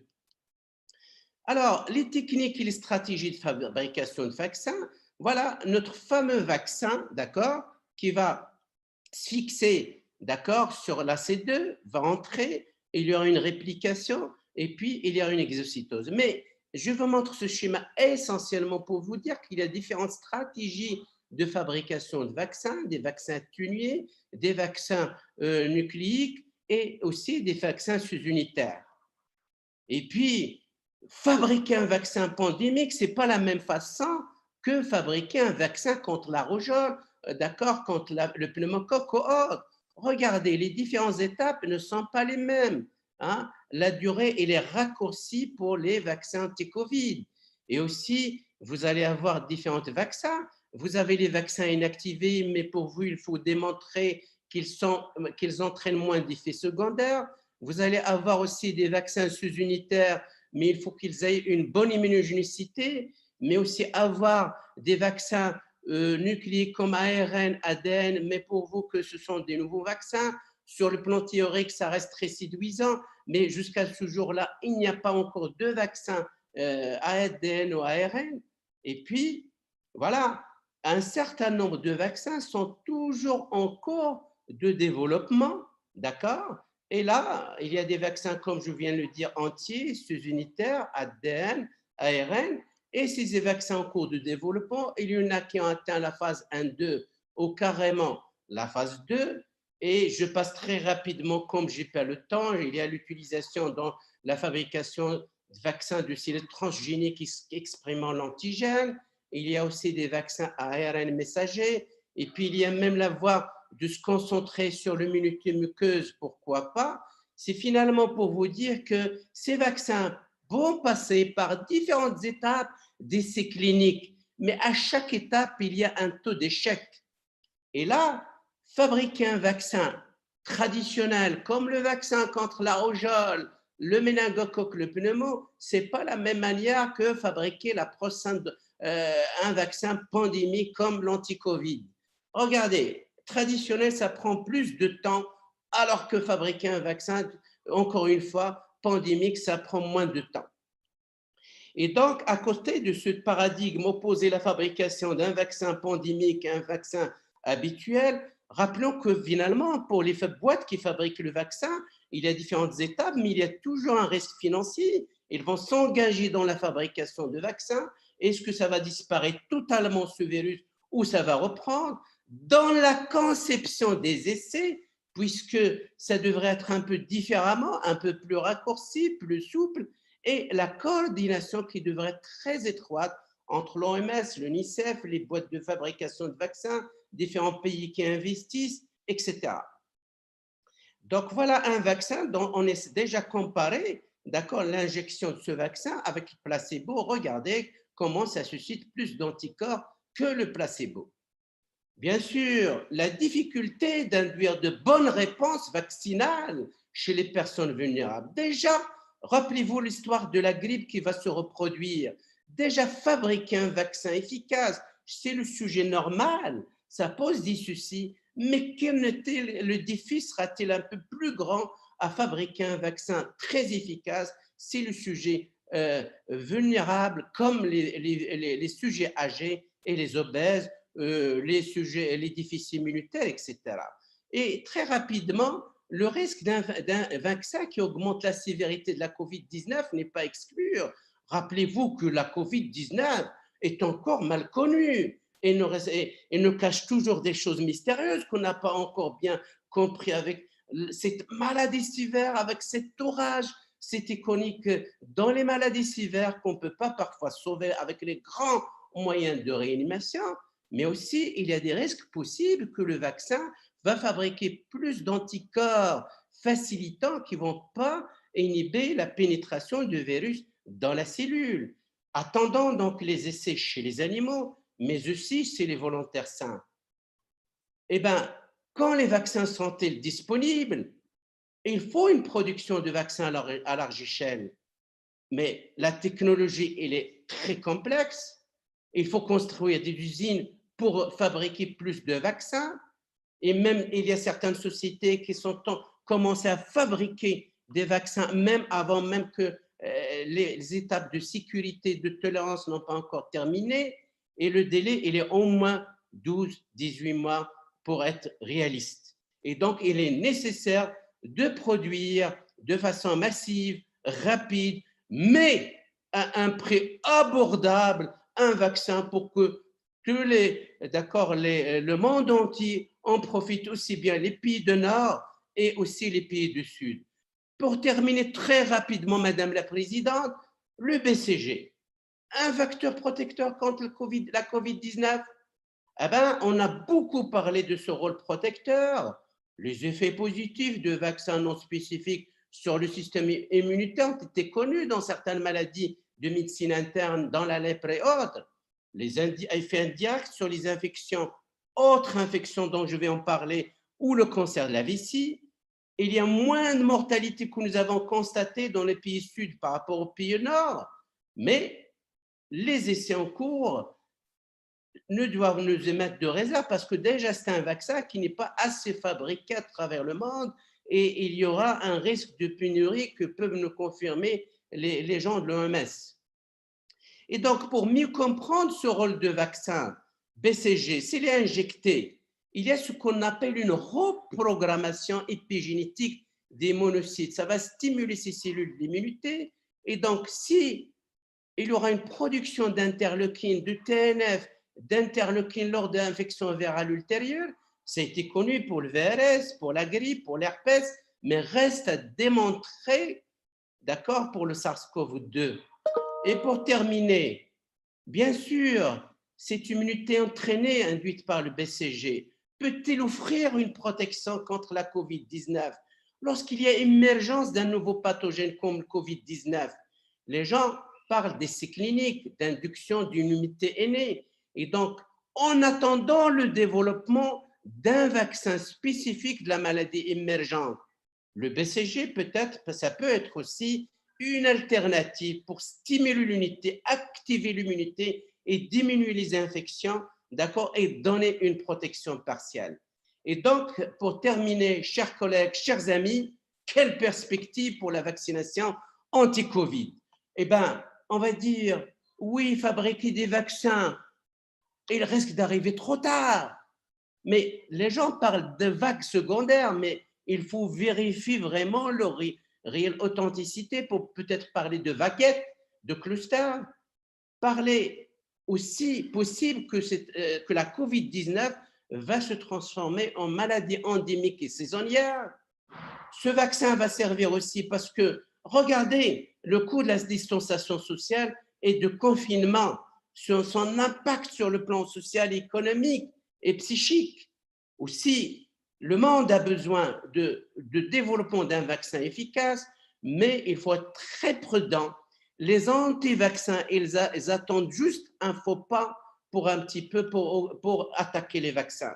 Et terminer par dire que à travers le monde, les recommandations devraient être insistées sur, comme on est en présent avec l'UNICEF et l'OMS, sur la nécessité d'une coordination internationale entre les différents pays en matière de recherche, sur une facilitation des mesures réglementaires pour accélérer la production de ce vaccin pandémique qu'il faut opposer par rapport au vaccin traditionnel. Et enfin, ce financement, d'accord, qui est nécessaire. Et puis enfin, une meilleure communication sans oublier les simples mesures barrières, lavage des mains, les mesures distancielles. Je vous remercie. Merci, professeur Bouakraoui, pour cette… Bouakraoui. D'accord, professeur Mohamed, c'est plus simple pour moi, pour cette excellente présentation. Merci beaucoup, et professeur Douadi, tous nos conférenciers ont fait leur conférence comme on leur a demandé. Et à présent, nous allons passer aux questions-réponses. Oui. Je peux y aller? Oui, oui. D'accord. Il y a monsieur Dr Abdoulaye Gueye qui demande de partager les slides avec les participants, si c'est possible, ce serait bien. Il y a une question du docteur Vadnecker. Quand est-il susceptible d'avoir un vaccin? Quand est-ce que ce serait susceptible d'avoir un vaccin? Je pense que cette question est dirigée au professeur Mohamed. Je peux répondre, Madame la Présidente? Oui, allez-y, c'est pour vous. Alors, il me semble que j'ai répondu et j'ai dit qu'entre 12 et 18 mois, il y a des gens qui parlent de décembre 2020 déjà, mais c'est à vérifier, ou au maximum début 2021. Et je pense, voilà, pour un certain nombre de raisons de développement de fabrication. Présentation, ça c'est adressé au docteur Richard. Dans votre présentation, vous avez parlé de l'intensification de la vaccination en période post-Covid. Ma question, c'est… De manière simple. Mais ici, nous sommes en face d'une situation où les 3 ou 4 derniers mois, nous avons dans certains pays, les données que nous avons, qui montrent que plus de 60% d'enfants, voire même 70%, n'ont pas eu leur vaccin. C'est-à-dire que nous allons avoir une accumulation importante d'un certain nombre d'enfants qui vont nécessiter des activités de rattrapage. Alors, comment ça se passe? Généralement, cela est organisé sous forme de ce que nous appelons les activités de vaccination intensifiées, qui sont sous forme de petites campagnes de vaccination organisées sur une très courte période, où tous les antigènes, contrairement aux campagnes mono, je dirais antigènes qui sont d'habitude menées, où les parents sont appelés à revenir, par exemple, pour une série d'antigènes, de revenir 2-3 fois en fonction des occasions qui ont été manquées. Et beaucoup de pays, en effet, ont déjà une certaine expérience dans ce domaine. Le seul inconvénient est que ça coûte cher. C'est vrai qu'il faut une certaine organisation pour l'organisation, la mise en œuvre de ce genre de campagne. Mais nous pensons et nous sommes en train de travailler avec les partenaires pour éventuellement voir dans quelle mesure, lorsque les conditions de sécurité le permettront, que les pays puissent déjà commencer à le faire. Merci. La question suivante, est-il vrai que le BCG, l'OPV, le MMR offrent une protection? Je pense que le professeur Mohamed en a un peu parlé. On peut y revenir? Oui, oui, avec plaisir, Madame la Présidente. Je pense que j'ai présenté 2 slides exprès parce que, bon, la question, c'était vraiment que je dois traiter, c'est les vaccins anti-Covid. Mais comme on a assez parlé à travers le monde, dans les réseaux sociaux, dans la littérature médicale, de rôle de BCG, vous savez que le BCG, je prends l'exemple de BCG, mais on peut prendre l'exemple de la polio, on peut prendre d'autres exemples, d'accord? Parce que ces vaccins vivants atténués peuvent stimuler l'immunité et donc il va activer cette immunité et de là, d'accord, ça va un petit peu réduire l'intensité des infections virales. D'ailleurs, j'ai donné l'exemple avec le BCG. J'ai dit il y a ce qu'on appelle pas un recablage, mais une reprogrammation épigénétique des monocytes. C'est autrement dit, pour faciliter le langage immunologique, c'est une activation des cellules d'immunité. Et donc, ça va permettre un petit peu de produire des interleukines, des TNF et d'autres, voilà. Et lors d'infections virales ultérieures, il aura vraiment, d'accord, l'organisme va réagir un peu de façon plus intense et lutter contre ces infections-là. C'était un peu validé avec l'exemple de la VRS, le virus respiratoire syncytial, ça a été validé avec la grippe, ça a été beaucoup de publications concernant l'herpès, mais vous voyez que dans la période épidémique de Covid, beaucoup de papiers qui sont sortis sur le rôle de BCG, d'accord, comme moyen protecteur. Et donc là, pour mieux comprendre, les gens le proposent comme une alternative en attendant, lorsqu'il y a apparition d'une maladie émergente, comme une alternative pour stimuler l'immunité en attendant de trouver le vaccin. Et trouver ce vaccin, ça prend des temps, d'accord? Malgré, j'ai parlé de séquençage que le virus, que avant, lorsqu'on veut connaître la carte génomique d'un virus, ça prend 20 ans, 30 ans. Maintenant, avec le séquençage, j'étais sur plusieurs jours. Et actuellement, le séquençage, les techniques de vaccination recombinantes, de fabrication des vaccins, etc., que mon collègue de l'OMS peut en parler. Donc, ça permet de fabriquer, d'accord, des vaccins, mais bien sûr, malgré que le temps qu'on donne au vaccin pandémique, c'est le temps, il est allégé par rapport à fabriquer un vaccin habituel comme la rougeole, coqueluche, etc.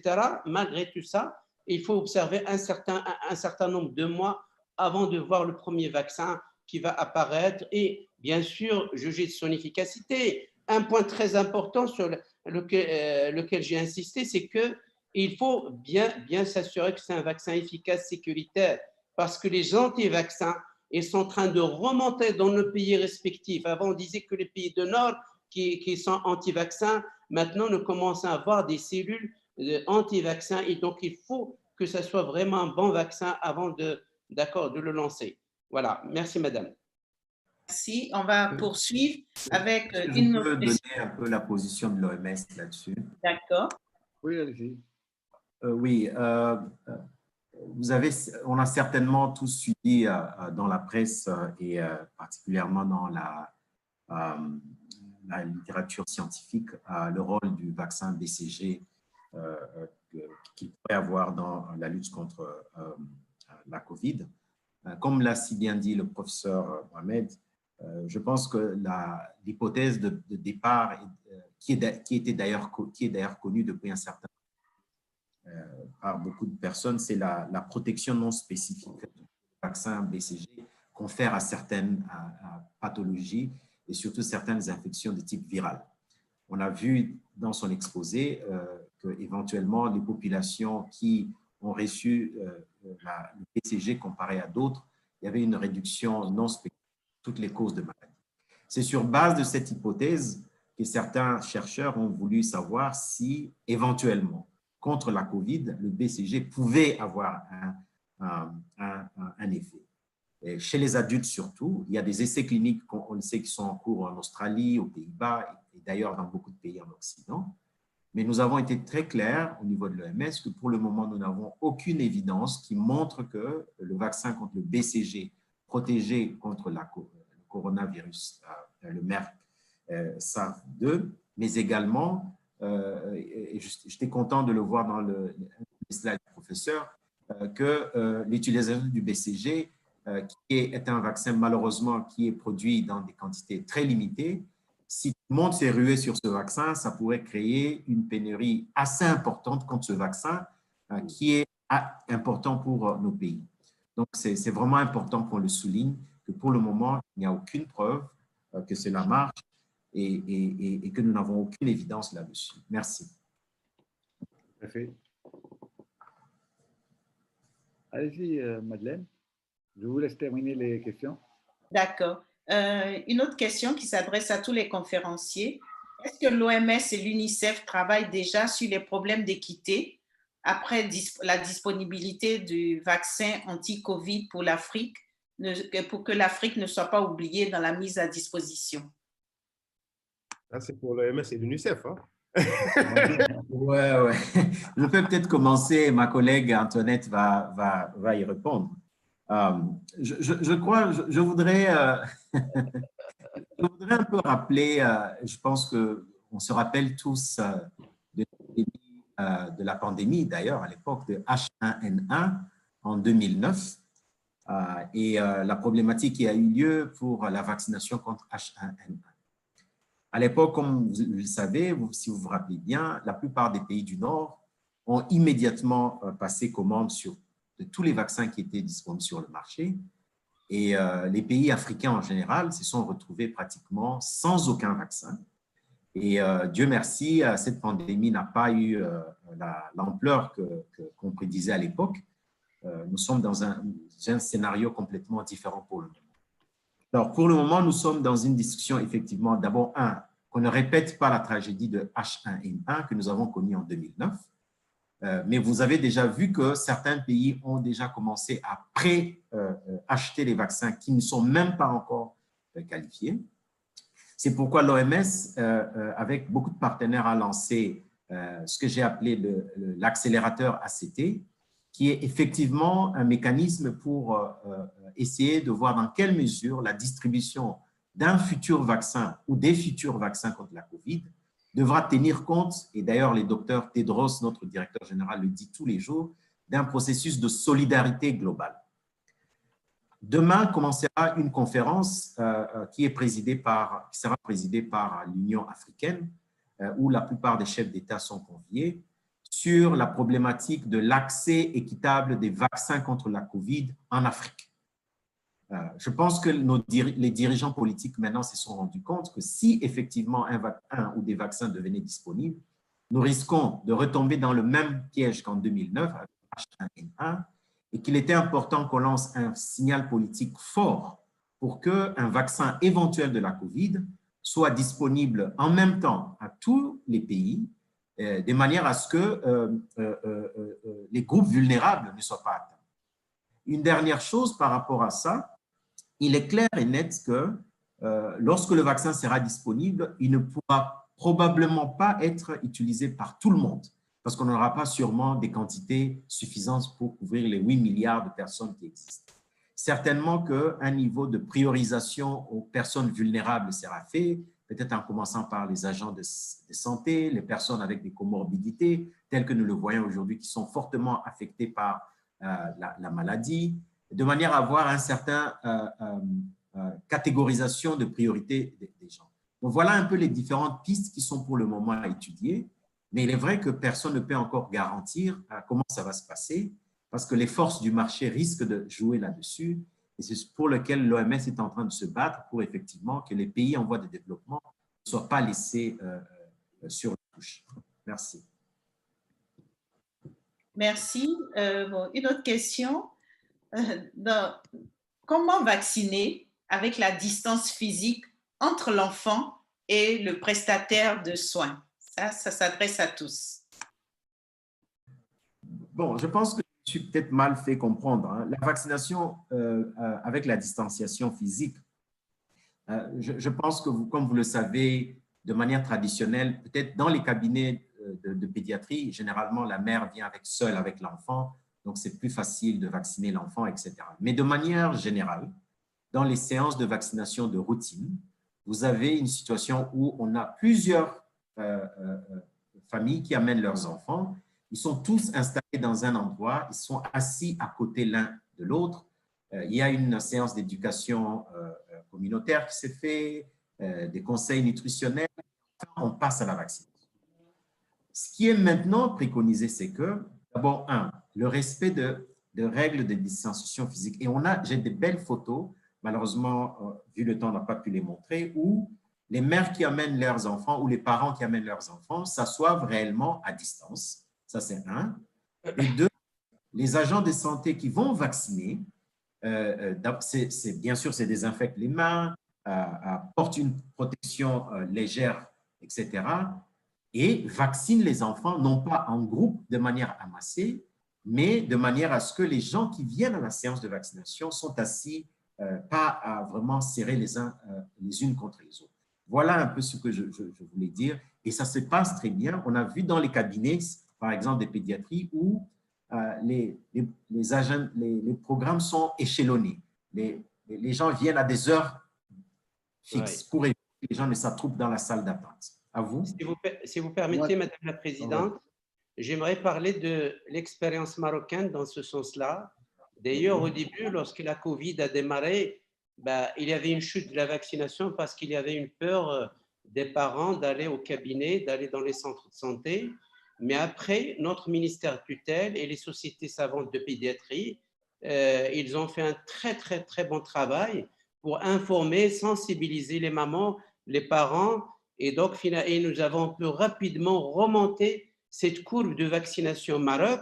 Et je pense, comme l'a bien dit M. Richard, c'est que ce qui est très important, bien sûr, que ce soit au cabinet, dans les centres de santé, les mesures distancielles, c'est sûr et certain. Entre les parents, les enfants et les adultes, bien sûr, le masque, il était petit, il ne veut pas le mettre, c'est sûr et certain. Et que l'âge, le masque a été très discuté. Et les gens disaient 6 ans, d'autres 7 ans, d'autres disaient 10 ans, 11 ans. En fait, je dis ça dépend de l'éducation. Si on respecte les mesures distancielles, les règles basiques de lavage des mains, le gel, etc., je pense que c'est une manière d'inciter, d'encourager les parents à aller vacciner leurs enfants, que ce soit dans le secteur libéral, que ce soit dans le secteur public. Comme ça, il n'y aura pas de chute de la couverture vaccinale. Et comme ça, après le départ de Covid de 3-4 mois, les cas vont commencer à se rassembler et on commence à avoir des clusters d'épidémies de coqueluche, de rougeole ou de méningocoque. Voilà. Merci beaucoup. Je crois que je vais passer la parole au professeur Douadji et je vous remercie pour ces excellentes présentations parce que je pense qu'on a excédé. Allez. Voilà. Professeur Douadi. Juste pour répondre à une dernière question qui se demande s'il faut revacciner pour le BCG, je vais répondre directement pour dire les conférenciers ont dit non, donc c'était assez facile. Alors, je voudrais tout d'abord remercier tous les conférenciers de la qualité de leur intervention et des réponses. Nous avons vu à travers ce tour d'horizon de l'état vaccinal dans les pays, surtout africains, mais sûrement à l'échelle internationale, des activités vaccinales en rapport avec l'état de Covid qui ont diminué. À côté du problème d'approvisionnement, du confinement dans beaucoup de pays et surtout du risque et surtout de la peur de contamination des soignants, il était important qu'il y ait des recommandations, qu'on applique les recommandations et internationales et dans beaucoup de pays des recommandations nationales qui incitaient à ce qu'il y ait une poursuite de la vaccination, comme l'a dit le professeur Boussakawi, même en Tunisie. Nous avons énormément insisté et nous avons même fixé un peu un rythme de travail qui demandait à nos collègues privés de consacrer de 8h à 10h le début de la matinée pour la vaccination, pour ne pas mélanger les enfants qui venaient pour la vaccination et les enfants malades. Et au niveau des dispensaires, en assurant les moyens de protection, un échelonnement des vaccinations tous les 20 minutes, une demi-heure. Et c'est vrai qu'à part le mois de début avril, les vaccinations ont repris et on a même aussi, comme vous l'avez cité, insisté sur le risque de la rougeole et de la réapparition de la rougeole parce qu'en Tunisie, l'année dernière, on a eu nous aussi une épidémie avec 37 décès, 3500 cas. Heureusement, depuis, ça s'est un peu tassé, mais on a vraiment fait pas mal d'interventions pour dire qu'il fallait même insister et continuer la dose R0 que nous avons instituée l'année dernière entre 6 mois et 11 mois et poursuivre par la suite par les 2 doses. Malheureusement, comme l'a dit le docteur Richard, pour le rattrapage des 25-35 ans, ça s'est arrêté et là, on est en train de demander à ce que ça reprenne pour qu'on ne tombe pas dans ce que moi, j'appelle souvent le Covid-20, les conséquences du Covid. Ce que je dirais aussi avant de conclure, c'est que maintenant, au vu de tout ce qu'on a entendu et de tout ce qu'on sait, et malheureusement, on sait très bien que le vaccin, comme l'a dit le professeur Boussakawi, ce n'est pas pour demain. Et la question qui va se poser pour nous, surtout les Africains, vu les moyens et vu ce qu'on appelle l'équité de distribution des vaccins, la question qui se posera aussi à nous, pédiatres, est-ce que les enfants seront les premiers à être vaccinés dans nos campagnes où ils sont protégés? Et ça, la question transmet pas, faiblement transmetteur. Et donc, aussi, au niveau économie de santé, il va falloir que nous-mêmes, on discute entre nous pour savoir si ce vaccin apparaît, quelles sont les populations cibles et surtout qu'actuellement, on a des difficultés et personne ne peut prédire le devenir de ce vaccin dans le futur. Va-t-il rester? Va-t-il devenir saisonnier? Va-t-il disparaître? Donc, d'où l'intérêt pour nous d'apprendre à vivre avec ce virus, avec cette pandémie, et se protéger.